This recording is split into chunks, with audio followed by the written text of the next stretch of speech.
This is the On the Pony Express podcast, part of the On3 network. Check out all the SMU coverage you need at ontheponyexpress.com. Now, here's your host, Billy Embody. 1, 2, 3, let we go.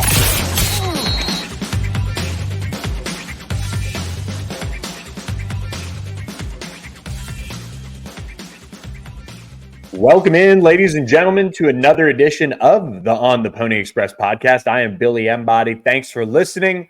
Hope you guys are having a great Monday. SMU Football had a great weekend. SMU Basketball had a great weekend. And let me tell you, we'll get into that. Good news for the Mustangs. But first, got to remind you guys, we are presented by our friends at StatusJet. StatusJet.com is where you can find all the contact information you need to reach out to David Henry and his entire team. They're proud supporters of SMU Athletics. We had a question pop up on the SMU message board, the ontheponyexpress.com board, and somebody said, away games, who's coming? Well, StatusJet is the way that you can make your game day experience a touchdown with that level of luxury you'd expect from a private jet company, whether you want to travel with your family, your friends, your pets, business associates, or other Mustang fans. StatusJet is the way to go. Pony Up ACC is the code, or mention that you found out through ontheponyexpress.com and you can get a discount on that round trip flight. I've started booking some travel for the fall, and we're finalizing some big plans for the Stanford SMU game as well. So look forward to sharing those details with you guys. On top of that, we've got a lot to work with our friends at statusjet.com, and they can help you get from point A to point B with an incredible experience that is worth every penny. So reach out to them, talk to them about your options, and see if it's the right fit for you. SMU went through the recruiting process with Arkansas offensive lineman Patterson, as well as Andrew Chamblee over the last couple of weeks since offering, and they found out they were indeed the right fit for them as well. Let's start off with the biggest news, and that is Andrew Chamblee committing to SMU on Monday. And this one, we'll talk about this a little bit here in terms of the process and how it happens and what the whole breaking news situation is these days with the transfer portal, because it's worth talking about. But the main point that we need to address is that SMU is picking up an all-SEC freshman who started 8 games for the Hogs this past season after redshirting in 2022. And he now has 3 years of eligibility remaining. He's a big offensive lineman from the state of Arkansas who's going to be heading west to SMU. He had offers from Maryland, Kansas State, Colorado, TCU, and others. He was expected to visit the Horned Frogs later this week, but nope. He shut down his recruitment, committed to the Mustangs. A big pickup for Rhett Lashley and his staff. And this now gives you somebody who will be brought in and can play left, can play right, and challenge PJ Williams, challenge Savion Byrd. It also allows them to maybe move Savion Byrd inside, or somebody else out to tackle and move Savion Byrd inside. It's an opportunity for Garen Justice to have another player to tinker with who is a high-level transfer. And it was competitive. It was not an easy land.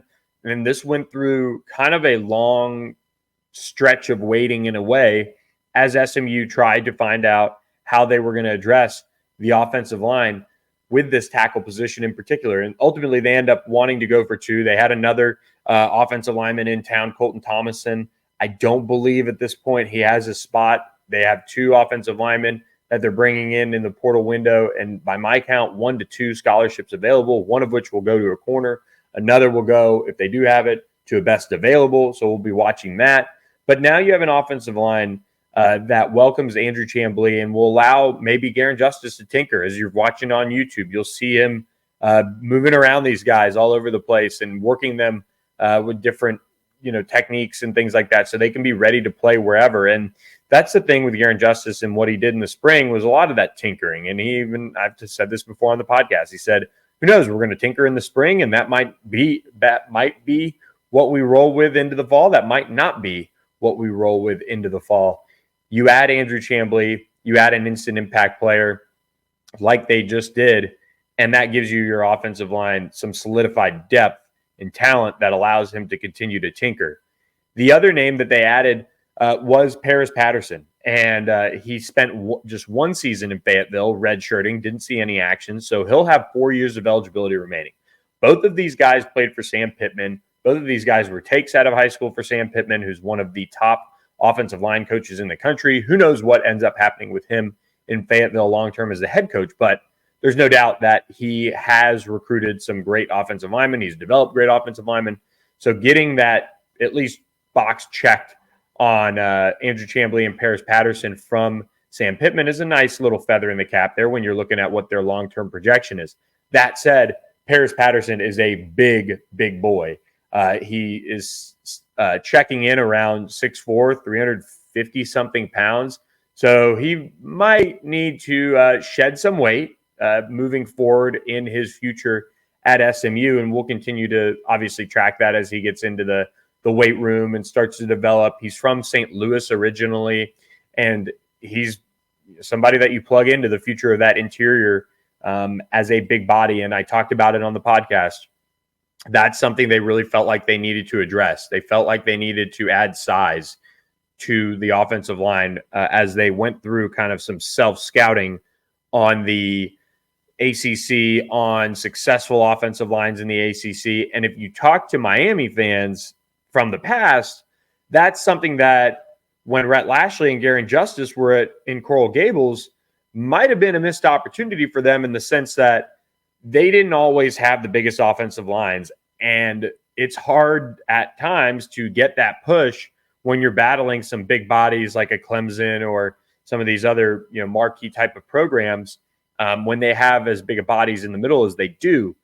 So I think this is a concerted effort to bring in two big bodies to address the size on the offensive line and ultimately help SMU. They've got some big boys up front now. Ja'Kai Clark, while he's not the biggest, he's not the tallest guy. He's stout. He's well built. Justin Osborne's a good-looking player.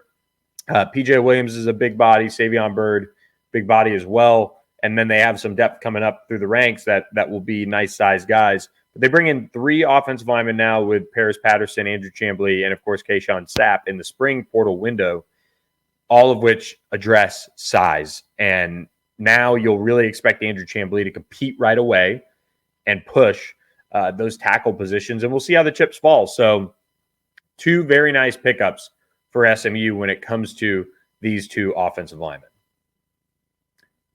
When I look at the transfer portal process and how these things come about as far as commitments and announcements, I just got to say, I've got somewhat of a problem here on multiple levels. One, and we talked about this a little bit on the board, there is now a new thing with transfers because they have agents, because they have people representing them. There are more leaks than normal. And there are agents that push their clients on schools and also say, hey, we're talking to so-and-so. Here's the list. And sometimes that list isn't really truthful in terms of true interest either. And you have a lot of leaks. So we found out, Pete Nakos and I, that Paris Patterson and Andrew Chamblee were committed to SMU. They had committed over the weekend. Pete tweets out, I tweet out in conjunction with him that SMU is expected to land them.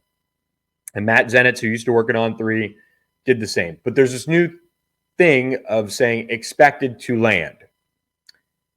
And that's the phrasing. So by the time we fast forward to Sunday night and Paris Patterson commits, or fast forward to Monday morning and Andrew Chamblee tells Pete Thamel he has committed, it's already expected. It's already out there, which is fine. And we've talked about, a lot of players on the board, and I've told you guys, hey, patience, whatever. But there's also that reality on some of those that I didn't have somebody breathing down my neck or someone else chasing the story, where I just let it play out. And I knew that Jaden Milner-Jones and Billy Walton, for example, were going to commit right after the portal window closed. And that was by design. And, SMU Safeties Group, for example, they knew that he was coming. It was not a big deal. But there's a lot of massaging of, like, egos or worries for these coaches. I mean, now up until the portal window closes, because Billy Walton transfers from Texas. Yeah, he's not expected to be in that top 3 rotation, but you don't think somebody else is going to get in somebody's ear. So anyway, all that was by design on those two in terms of their timing.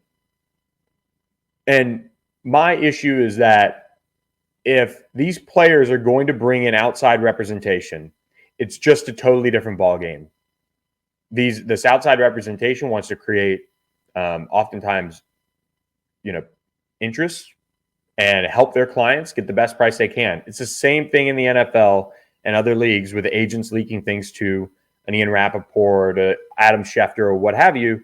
And, unless a report is really truthfully real wrong, you don't see players clapping back and saying, oh, man, where's my moment? I wanted to announce that I was going to sign with the Broncos or whatever.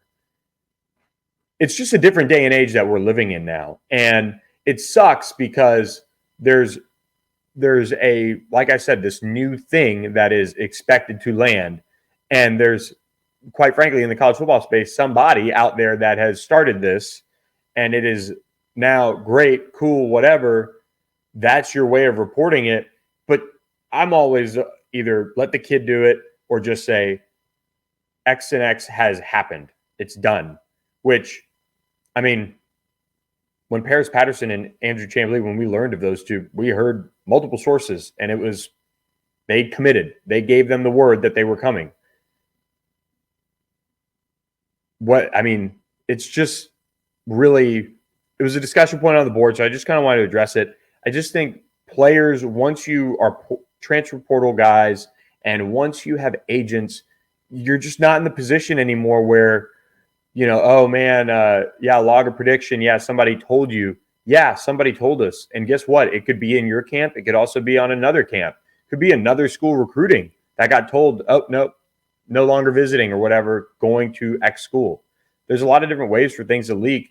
And we post intel all the time, both on the national side and on our site, that, SMU's sitting in a good spot for Jaden Milner-Jones. They're sitting in a good spot for Billy Walton and some of these other transfers. And sometimes we don't have as much info. Kayshawn Sapp kind of came out of nowhere. He got quickly offered and picked SMU.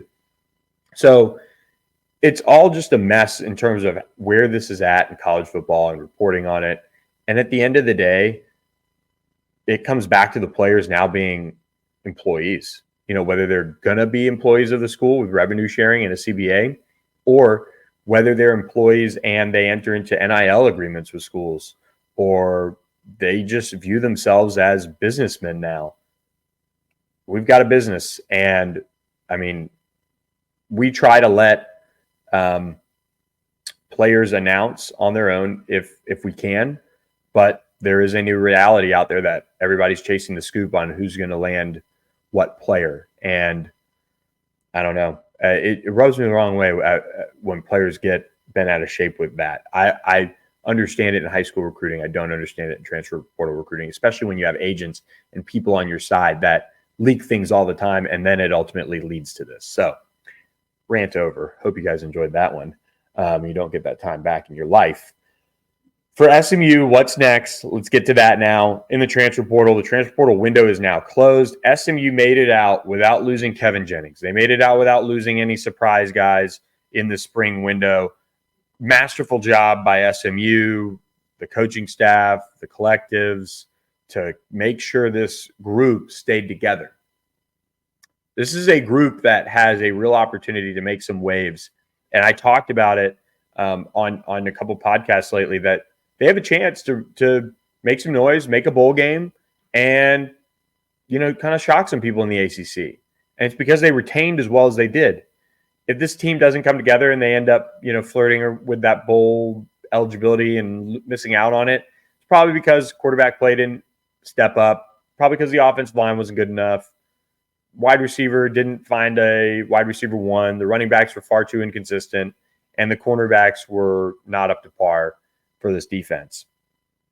And maybe even, other questions. But this team is as well put together as it can be, minus a cornerback, which they're working on. And we'll find out a little bit more in the coming days. I posted some intel over the weekend as far as where things stand on that front for SMU, and some real quality options emerging for Rhett Lashley and his staff as they go through this process. And, one of them, Deshaun Jones, Wake Forest transfer, We saw Alabama start to trend for him. He's one of the top, if not the top corner available. And look, just kind of covering the transfer portal window and kind of where things stand, SMU is doing a very, very good job.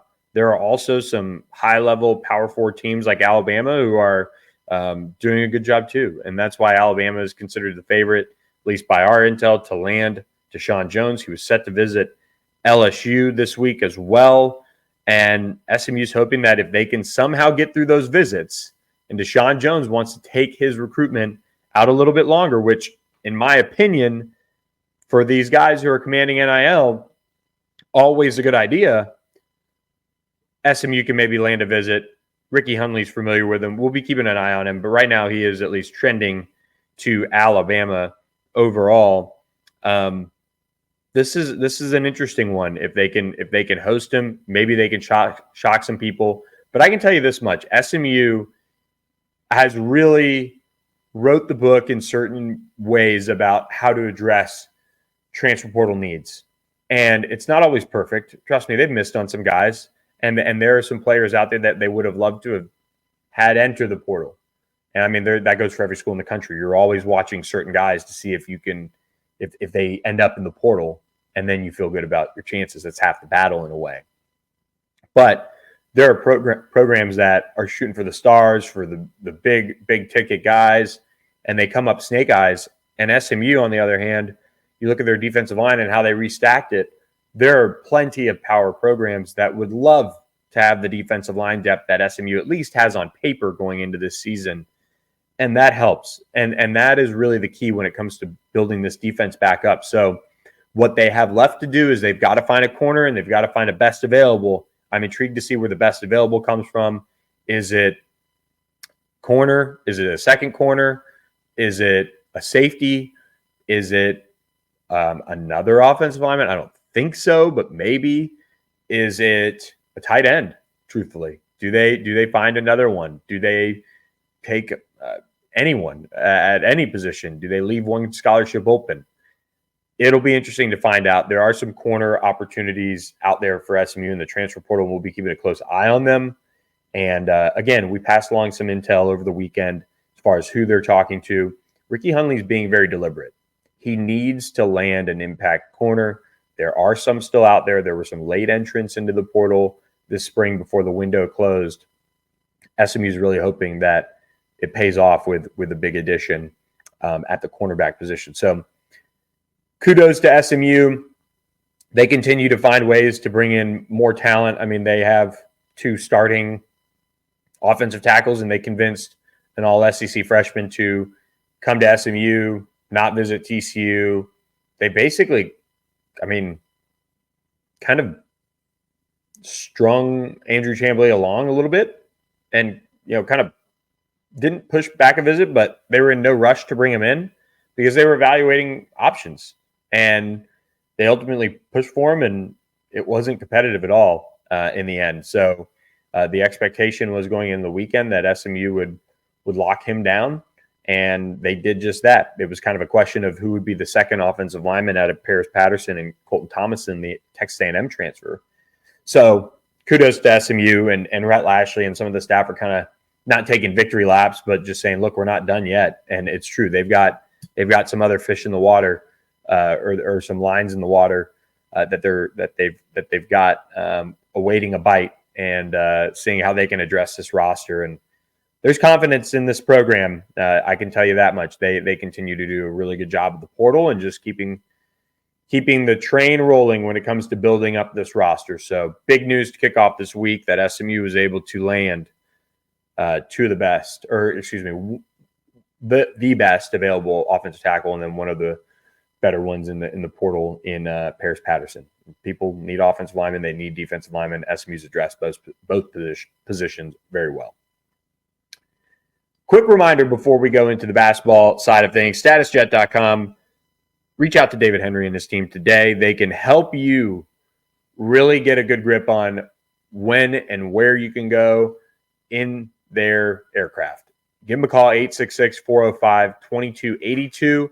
And they will show you all the different options. They can meet with you in person. Their office is right there on 75, just south of 635.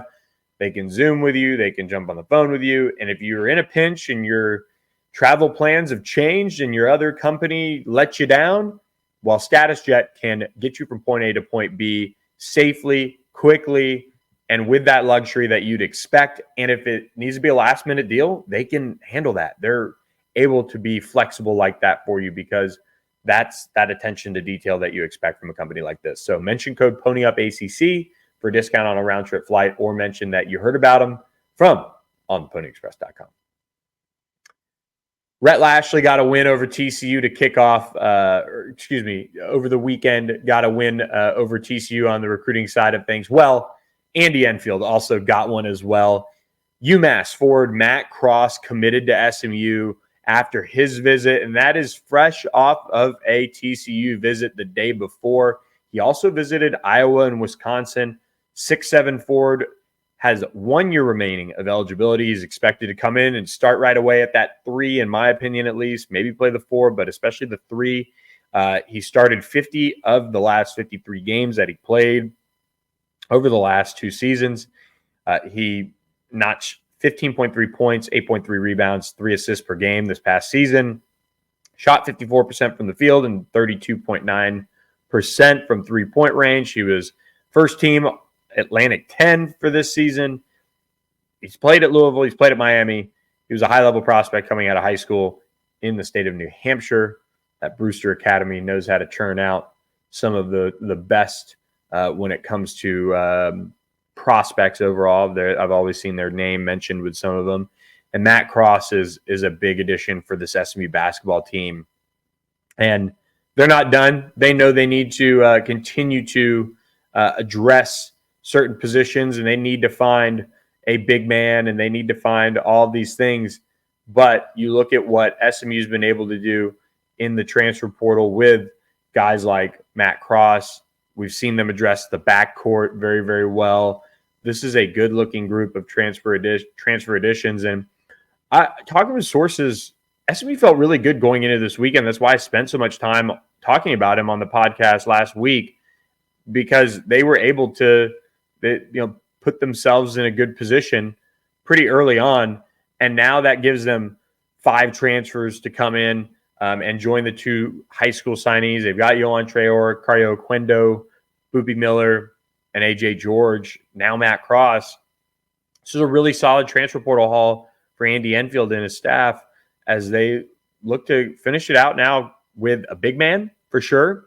And I can tell you that one of their top available players that they were after, Tomislav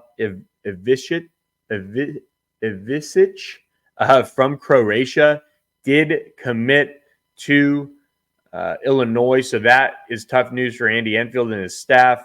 That was a big one that they were hoping to get. He was a 7-footer, 230 pounds. He played pro in Croatia. He's a younger brother of Zvonimir Ivicic. And unfortunately for SMU, they were unable to get him on board. So don't let that at least overshadow the fact that they beat out many, high-profile programs, other power programs, to get Matt Cross. There are a lot of mad Iowa and TCU fans online, but I can tell you, just talking with some sources, SMU felt really good going into this visit with Matt Cross ahead of time. Again, that's why I talked so much about him last week on the podcast, and they get him on board. So now, I mean, if you look at what SMU has going on in the transfer portal for this recruiting class, they're in a good spot with the roster they've put together so far. They just need to find a way to round it out with another big man. There's still only 35% of players in the portal committed to programs this upcoming season. But for me, Boopy Miller is your point guard.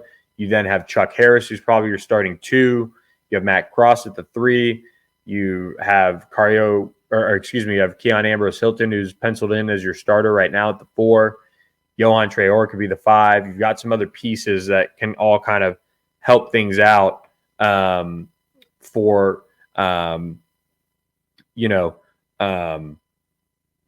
this roster, you need to find some players,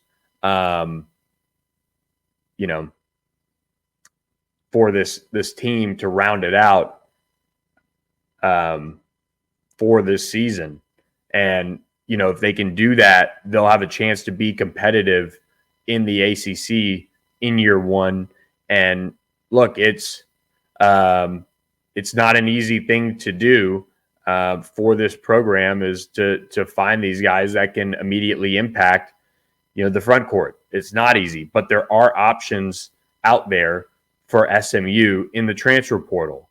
They have, guys that they've probably been talking to. They were in on Thomas Love for a long time, and they were right there, and they had to wait. But that's why you can go out and get a Johan Traore that you feel like can at least help you.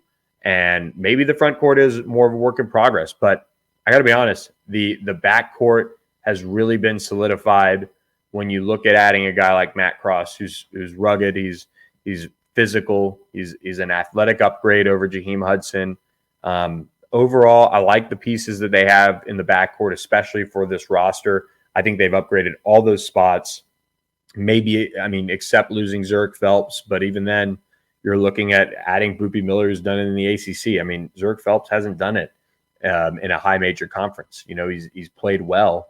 He's given a lot to this university, but they've brought in some guys who have proven they can do it at high levels. So we'll see kind of how the front court comes together, but SMU does have a really, really good group coming in the transfer portal. Those 5 guys, it's not been perfect by any means, but that's a really good group. That's a group that has a ton of starting experience, ton of, time spent at some winning programs and really putting it together well. So shout out Andy Enfield and his staff for what they've been able to do so far. Now they've got to circle the wagons and find a way to get a big man who can really contribute.